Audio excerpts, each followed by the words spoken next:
3 houses. That's all the warning I got before they lined up bulldozers to take out my late wife's $2 million dream home. And let me tell you, if you think life has ever kicked you when you're down, wait until you meet a woman like Priscilla Whitmore in her designer heels clicking across my gravel like she owned the mountain itself. She shows up with a paper in her hand, a pasted-on frown, and hands me 195 grand in fines for emergency structural violations. "Mr. Morrison," she says in that tone that could peel paint off the walls, "I really am sorry it came to this, but safety's our top priority." Her voice is syrupy, but it's the kind that sticks in your throat. If you appeal, well. Unfortunately, emergency protocols don't allow for delays. Her smile doesn't even twitch.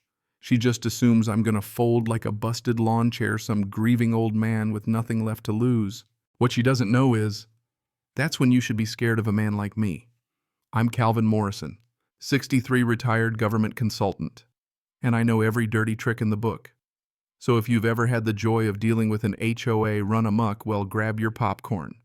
Priscilla's about to learn a lesson that's going to cost her everything. But let me rewind, set the stage.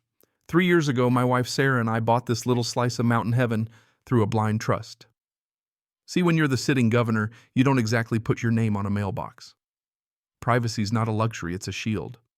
Especially when your wife's battling stage 4 cancer, and the only thing you want is to give her a place to breathe that isn't tangled up in politics. Sarah loved this land from day one.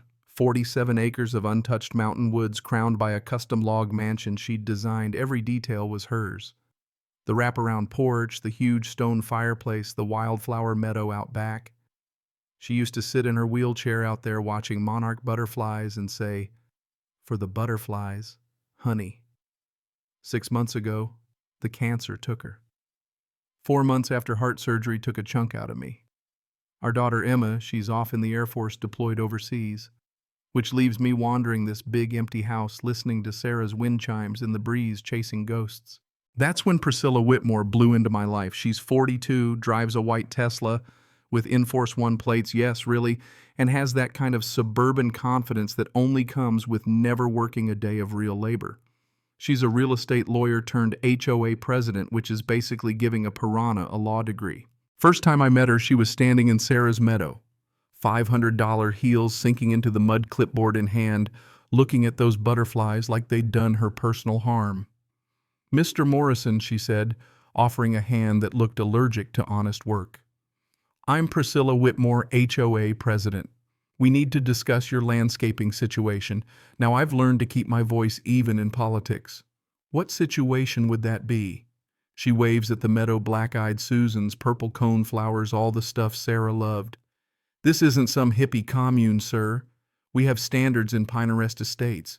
Your property is bringing down everyone's values." That old leather journal I keep on me felt heavy. I'd written about those butterflies just that morning. My wife planted that meadow. She passed recently. Priscilla doesn't blink. I'm sure she meant well, but grief doesn't excuse code violations. You have 30 days to install professional landscaping or face a $25,000 fine. You ever stand in the middle of everything you love and watch a stranger measure its worth in dollar signs? That's how it started. And my first mistake was thinking I could reason with someone like her. The next few weeks, Priscilla and her Tesla became a regular sight. Every visit, she'd find some new violation log citing unsuitable for mountain contemporary architecture, natural stone foundation, deteriorating community aesthetics, you name it. Every ticket bigger than the last. What I didn't know, she'd been running this same racket on older folks for years. Pick the ones without fight left, bury them in fake fines, then swoop in with a helpful developer offer. Sell your house for pennies or get bulldozed. Guess who the developer always was? Her business partners. But back then, all I could hear was Sarah's voice, "Promise me you'll keep the butterflies safe." I didn't know how hard that promise would be to keep. 2 weeks later, Priscilla came with a new one. I was drinking my coffee watching a monarch land on Sarah's flowers when she pulls up, hands me a folder thick as a phone book. "Unfortunate news about your architectural violations, Mr. Morrison. This one's 65 grand in fines. My $2 million custom log home was an architectural eyesore." "This is ridiculous," I said. "We have all the permits." She shrugged, flipping through her clipboard.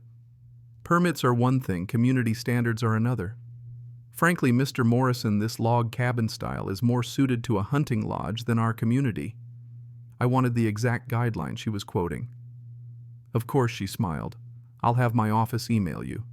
14 days to comply, or the fines go up. So I called Jake Morrison, no relation best contractor around, and the guy who'd built our place. He looked over the notice and snorted. Your house exceeds every standard. Foundations are overbuilt. Logs are premium, and you won an architectural award. There's nothing wrong with your house. Except now there was. Priscilla was claiming we broke some mountain contemporary rule she'd apparently slipped into the HOA covenant last year. Jake laughed. I helped write those original guidelines. No such rule. And that's when I learned HOAs can't just invent rules and apply them retroactively. Any changes require 75% homeowner approval and 30 days notice.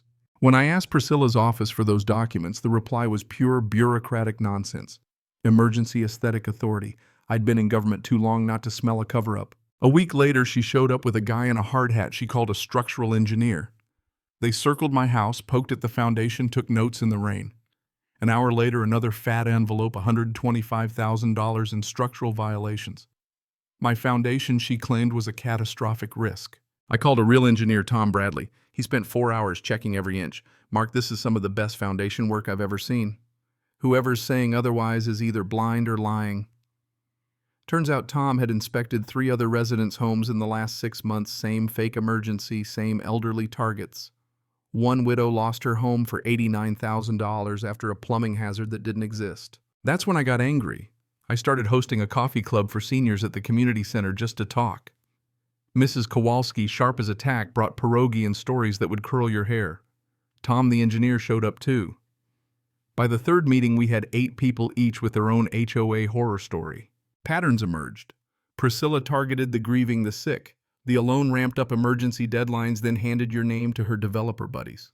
What I learned, they can't legally condemn or demolish your house without certified proof and at least 72 hours notice. Always demand outside verification. But Priscilla wasn't finished. The next letter, emergency demolition scheduled for 21 days out. That's all the time she gave me before she was going to flatten Sarah's house. That night I sat on the porch feeling Sarah's wind chime in the breeze. I made a call to the Attorney General's office. Didn't say I was the governor, not yet, but gave enough info to trigger a full investigation. Priscilla had just poked a bear she didn't know existed. While she ramped things up, I dug deeper. My contractor friend Jake came back with the numbers. 38 families hit with similar scams in 2 years. All their homes sold to the same developer. $8.2 million in property seized. Priscilla could have cleared over $2 million herself. I called Channel 7 News, gave them everything I'd found. Reporter Jessica Lucy took the case, uncovered fake engineers, followed the money, exposed the fraud. When the story hit TV, Mountain HOA, accused of targeting elderly Priscilla, went full damage control, calling us disgruntled seniors on live TV. She made another mistake. In a call the police intercepted, she said, "That old government pension guy, perfect. No connections, just another lonely widower. We can bulldoze his place and have it sold by Christmas." Here's a pro tip. Every violation has to have photo evidence and proper code citations. Vague threats don't cut it. Demand proof always. And that's when I realized I could reveal who I was, stop her instantly. But it wouldn't help the families she'd already hurt. It wouldn't change the system. So I stayed quiet, kept gathering evidence. I wired up my property with cameras and audio recorders. Every step Priscilla took was recorded. I documented everything, coordinated with state and federal agencies. My coffee club became a witness circle, gathering statements, preserving receipts, building a case nobody could ignore. Then Priscilla made a desperate play. She had a crew start emergency foundation repairs with sledgehammers and crowbars. They weren't fixing anything, they were creating damage. I got it all on video. Turns out the building inspector who'd signed off on her reports had been taking bribes for over a year. Detective Santos, now on the case, filled me in. The net was closing. Priscilla even tried to convince neighbors I was unstable from grief, hoping to turn the community against me. She didn't know half the seniors were helping me build her downfall. The night before the scheduled demolition, I prepped for what would be the best show of my life. FBI, state police reporters, everybody ready. The community center packed with victims, cameras rolling. Priscilla, as always, at the podium reading from her fake report, talking about community development. She called me up for one last speech, expecting a broken old man to beg for mercy. Instead, I laid out every piece of evidence: racketeering, elder fraud, bribes, forged violations. Then I took out my governor's credentials and showed the room exactly who she'd tried to bulldoze. Silence. Cameras clicking. Priscilla Whitmore, you're under arrest for organized fraud, elder abuse, and racketeering conspiracy against the people of this state. The look on her face worth every minute of the nightmare. The victims stood up, told their stories one by one. The FBI moved in, arrested her bribed inspector, and the developer execs. Channel 7 caught every second. The restitution fund would pay back every stolen home plus damages. The last thing Priscilla ever said to me was, "Your wife would be ashamed of what you've become." I walked up to her, quiet but loud enough for everyone to hear. "My wife spent her last months building beauty. You spent yours building misery. She'd be proud of what I did here today." Handcuffs clicked. The families cheered. Priscilla was headed to federal prison, no parole for 15 years. The HOA was dissolved, new laws passed. Sarah's butterfly garden became protected land. My daughter Emma came home and the coffee club turned into a celebration. So here's the part where I turn to you. If you've ever had someone try to take what matters most, if you've ever stared down a bully and thought you were alone, remember this. The fight isn't just about keeping a house or a garden or even your dignity. It's about making sure nobody else gets hurt the way you were. Justice doesn't always show up in a badge and a gavel. Sometimes it's an old man on a porch, a cup of coffee, a few good friends, and the memory of someone worth protecting. Let me ask you, if you were in my shoes, would you have played it safe? Or would you have gone all the way? Where's the line between fighting back and taking revenge? Drop your thoughts below or share your own story. Because the only way these bullies win is if we stay quiet. And I'm done being quiet. Cảm ơn các bạn đã xem video.